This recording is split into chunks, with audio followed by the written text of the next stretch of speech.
Welcome to Reset Your Inner Clock. Today's guest is Carolyn Boyle. Hi, I'm Rosalind Poon, and welcome to Reset Your Inner Clock. And today we have an incredible example of someone who really has kicked old age to the curb, Carolyn Boyle. Hi, Carolyn. Hi, Roz. How are you doing? I'm doing really well, thanks, mate. Very well, and you're looking just like a blonde bombshell today. But to put everything in context, I thought we would start with getting rid of the horrible stuff first. So, your chronological age, as per your driver's license, is 82. 82. 82 and going strong. And going, absolutely. And again, to put everything in context, however, when someone says to you, how old are you? What do you normally say? I normally say 50, 60. There you go. 50 to 60. So basically she's 55. Yes. Yeah. And I think, and that's incredible because I talk about me in my book, Reset Your Inner Clock. I reclaimed 21 years, but you've actually reclaimed 27 years. Or 30. Or 30, depending on the day. That's fantastic. My goodness. Yeah. So we're lucky because today, Carolyn's one of the wonderful characters that I've met living in Las Vegas. And also, of course, Carolyn is one of our great clients for our dress company, Bunker Bradley Couture, which, of course, by the way, she's wearing today. Oh, yes. Doesn't she look amazing?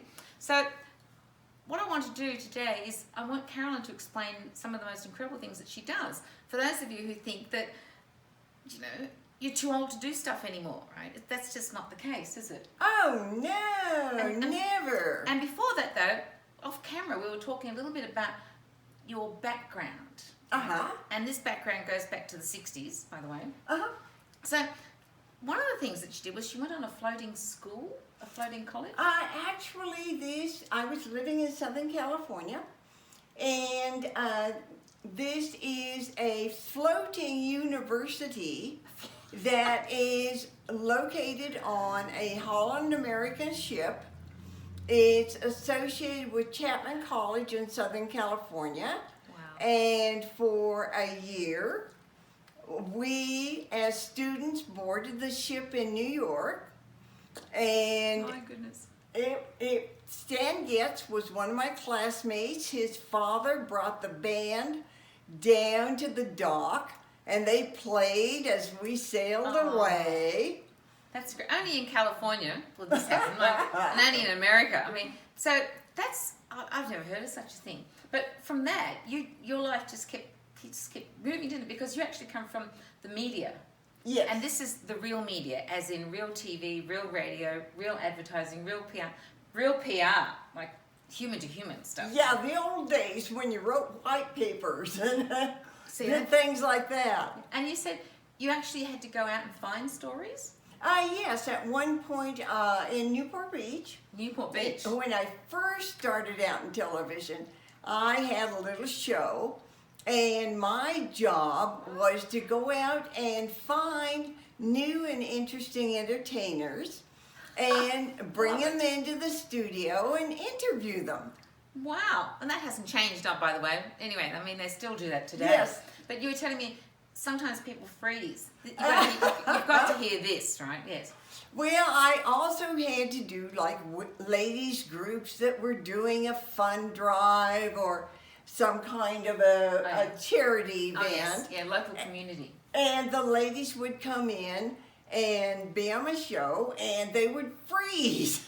I had a stick with a nail at the end of it, and I would pick up the stick behind them and tap them on the back to get them to defrost and come back into the real world. Well, there you go, right? I have to remember that. So, before we also get to how you live younger longer, one of the other things is that you went from doing a year of university on the ocean, yes, to also having your own media show and your own programs and things like this. But you've also personally met the Pope. Yes, when I was a student overseas, I was part of a private audience with the Pope. He actually touched me when he blessed me.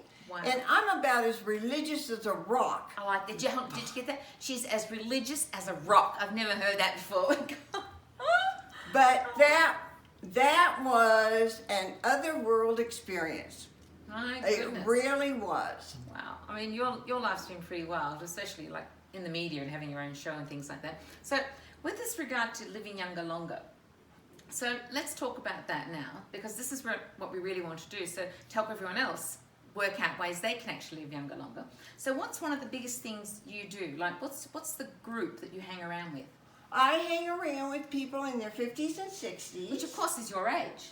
That's 55. the age that I act. Yes, well, that's right. That's the age you are. So how do you find these people, though? Mostly at the gym. Okay, because you're retired, aren't you? I'm retired, so I've lost that social life that you have associated with your work. That's true. And I really, really was devastated by that when I first retired. But then my gym classes, which I'd always done, became a source for new friends. That's incredible. So you retired at 73, chronological, Uh-huh. 9 years ago. And today, you said, I actually said to Carolyn, well, what do you do? She goes, well, I'm a gym rat. I said, you're a what? All right? A gym rat, okay? So a gym rat apparently goes to the gym between 3 and 6 times a week. I mean, Yes. I feel so bad right now. And you actually work out. I mean, Yeah, oh yeah. Sure. that's incredible. So because of that, these are the sort of friends that you're actually picking up on. So people that People that are active. active, yes, with a capital A, yes. And so they go to the gym. So that's your environment now. Yes. That's just, I think it's fantastic. So for those of you who have retired or have been retired for a little while or about to retire, one of the things Carolyn's done obviously is when she first retired, things went to a little bit sort of, I suppose, in a hole. Uh-huh. And then you actually actively worked out how to get back. I had to seek out Yes. ways to meet new friends because my former friends were all still working. Oh, of course, that's right. They couldn't go any place. They couldn't do anything. I could go out on a weeknight. They couldn't. Yes. And it just was a huge loss to lose all that. So by going to the gym, I'm meeting women that are interested in their bodies. Yes. They want to keep themselves looking Yes, good. yes. They care how they look, and they care about being active. And that's the point. We really are, we're a product of our environment. Oh, yes. And so, and you know that, and that's what you do. And one of the other things, talking about keeping fit and looking after our bodies, I said, well, okay, that's great. Is there anything else that you do, madam? And you said, I play nude pool volleyball Let me every explain. Saturday afternoon. hold on, she plays nude, N-U-D-E, pool, P-O-O-L, volleyball every Saturday afternoon. I mean, I've played volleyball for real, not in the water, and that was hard enough. You actually play volleyball in the pool. Uh-huh. Unbelievable. And so you've got this whole group thing going every Saturday afternoon. Oh, yes, it's 30 to 60 people. 30 to 60 in Las Vegas. Uh-huh. My goodness. And again, that's an environmental thing, isn't it? Because those people I gather, they're all obviously active and Yes. yeah. And as you said, which I didn't even think about because it must have been I've not really thought about nudists as a group, but you were saying that the great thing about your group is that you actually get to meet real people because they're not hiding, is that right? Yes, when you're with a group of people who are all nude, you don't judge anybody's clothes, you don't judge their shoes, I'm feeling very... Go on, keep going. Yes. nothing like that. What you do is you really focus on what they have to say and who they are, and you get into some of the most intelligent conversations. There's nothing else to judge them by. I think I should go to your next meeting and maybe interview people around the pool. I think that'd be great. So long as I don't have to go naked, that's all right. 'Cause, as I've said to everybody, I don't look this good in the shower. So, but this is a great thing because you do group events, don't you? So you're always Yes. doing something.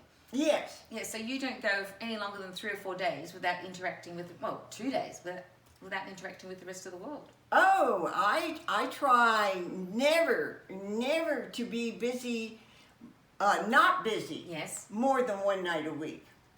More than one night.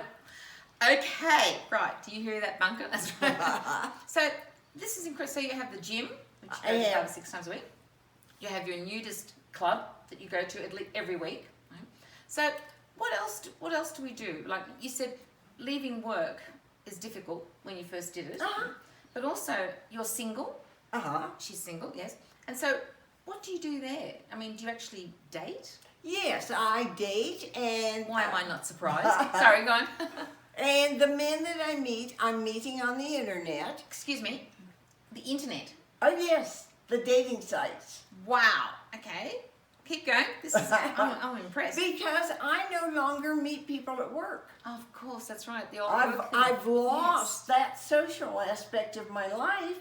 I had to go out and replace it. So that's probably one of the things about retirement, isn't it? That most people, they retire and like Friday they've gone to work and met a whole bunch of people and talking and going for drinks after work and celebrate their retirement, and then on the weekend they do their normal weekend things, and then on Monday they don't go to work. On Monday all my friends go to work. And they stayed at home, and it just goes downhill from there. No, well, you can't just stay home. No, you unfortunately, can't. too many people do though, and all you do is you get older and older and older. Yes, so you don't. No, I'm going to be around for another 20, 30 years. I got to stay in shape. I love it. Absolutely. So let's get back to this dating thing. So you date on the internet. I do. Right. And what chronological age Of of guys would you date? 40 to 60. 40 to 60? Yes. Because I gather you don't really want to date old blokes. They don't want to do anything. They can't do anything. I think that's a cracker. So They want to go fishing. they want to go fishing. We do not want to go fishing. No. No, I'm not wearing a Bunker Bradley dress to go fishing. I love it. That's fantastic. No, I agree completely. So, and I have to say for those of you, I've actually met a couple of guys that Carolyn's been out with, yes, and she's not wrong actually. One of them I thought, wow, she's not doing too badly. I mean, to say, he looked to me like it was in his 40s, but anyway. So the dating is a big thing, and you realise, I suppose, with the dating, you're quite discerning, aren't you? I mean, because you've been around. So you have to be. Yes, that's right. You have to be, but it's interesting. What I have found is when I'm dating these younger men, my friends want to know, what do you talk to them about? Oh, that's a point. What do you talk to them about? I talk to them about what I'd talk to any 60-year-old about, any 50-year-old. Because that's your age. That's my mental age. Yes, that's right. That's how you are. My goodness, I never thought about that. Yeah. Well, that really keeps. So your whole world is really, you're actually a genuine living younger, longer person. Like I am. Yes. Yeah. So you hang with 50 to 60-year-olds. You get out there. You go to the gym. You have your groups. You date on the internet, which is, people think that's just too technical, right? Or it's too scary. But you've actually worked out how to do it. Oh, sure. You're secure in it. Sure, there are tricks to that. Tricks? You meet someone the first time. You meet them someplace that has a back door. And you park behind the restaurant so they can't see your license plate. And then you go in, you meet them. If things don't work out well, you excuse yourself, you go out the back door, and you're gone. And you're gone. I love it. It reminds me, just as an aside, my mum, when she lived in country Victoria in Australia, and she was apparently a bit of a character, and my father was Chinese, my mother's Australian, so there is an old story where my father doesn't like dancing, so my father picked her up for a date and she wanted to go dancing, so my father drove her to the dance hall, because it was country Victoria, so it's a community hall, I suppose you call it. So she went in, and a bit like you, she found some bloke in there that she liked. So she went out the back door and got on his motorbike, and off they went. I love it. So they left my father, who was my father at that stage, they were waiting out front until the end of the dance, and she never turned up. So there you go. Obviously they got over that. So talking about the future, like 20 or 30 years, you said there are some exciting things that you've got planned. Yes. Please tell everyone. My sister is 72 years old, and she lives on a farm in North Carolina. They are raising peacocks and all kinds of exotic birds. And one of the exotic birds is emus. Well, my sister is a substitute teacher. She had to take a continuing education unit, and the only thing available was art. Well, she'd never tried it, so she signed up for an art class, and she started painting the emus. So in Australia, by the way, for any Aussies, she means emu, right? So that's how we say it in Australia. But that's okay. Oh, Keep okay. going. That's all right. And as a result, she started painting them, and now there's a demand, and she's selling them in an art gallery where they have a whole wall for her. Wow. And so what I did is I sat down and I wrote all the captions for a children's book, and she's doing the illustrations, and it's all about the emus. And we're thinking, hey, we may have found a way to make more money as we get older. I think this is a classic. So you and your sister, right? So she's just become an artist overnight. Right? So you've actually been in media and writing. So you're going to do all the text, right? And she's doing the illustrations. And so you two are going to go into publishing children's books. Yes. Now, how about that? Right? When I said to Carolyn, what are you going to do for the next 20 or 30 years? Because she said she's going to kick around for that long. And she said, my sister and I, we're going to start publishing children's books. And I've gone, my goodness, that's fantastic. And the other thing, you said, you're going to help your son. Oh, yes. My son and I ultimately want to open a business together. Can you believe that? Her son, who is in his 60s. 60s. Yes. And mum, right, they're going to run a business together. So this Caroline is she really is living younger longer, aren't you? I mean, oh yes. You don't dress elderly, you don't do anything in that thing, you don't hang with anybody like that. No, I don't. No. I mean, let's get over this. I mean, she looks amazing. That's right. So thank you. I think you're an incredible inspiration to everyone, really, because that's what I want. That's what I want you to do. I want you to realize that you can live younger longer, but you've actually got to do something about it. It's not just going to knock on your front door and say, hey, by the way, this is what's going on. You've actually got to take responsibility and get out of yourself, don't you? And get out into the world. Well, you know, it's kind of like my new job is creating a life for myself after working. That's her new job. So she retired from one job, the media, and her new job is creating a life for herself. That's fantastic.